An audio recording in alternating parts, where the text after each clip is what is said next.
Bonjour à tous.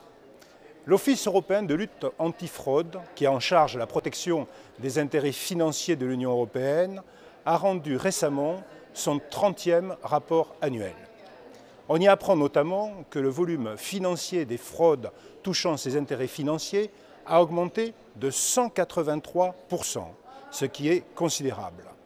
En France, deux parlementaires, l'un de La République En Marche, l'autre UDI, devaient rendre un rapport explosif sur l'état des fraudes aux prestations sociales. Des chiffres étaient très attendus sur le montant de ces fraudes, car la France verse 450 milliards d'euros de prestations sociales par an et la Cour des comptes a déjà estimé à environ 10% le montant de ces fraudes, soit 45 milliards d'euros.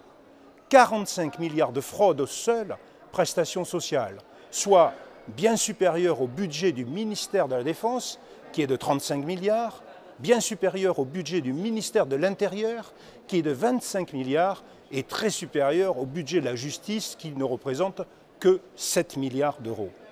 Ce rapport parlementaire, tellement attendu, ne fera finalement que l'effet d'un pétard mouillé, car leurs auteurs n'ont pas obtenu de réponse de plusieurs administrations.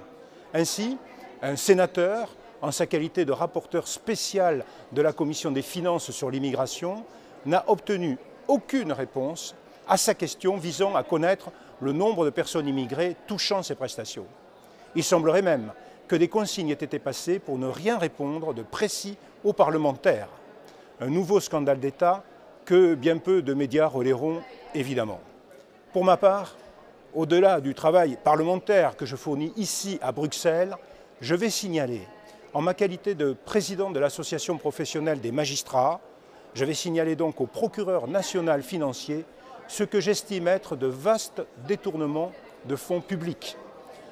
En espérant naturellement que la justice réussira là où le Parlement a échoué, là où le gouvernement ne veut rien dire. En tout cas, il ne faut pas se priver de le faire savoir. N'hésitez surtout pas. Merci à vous.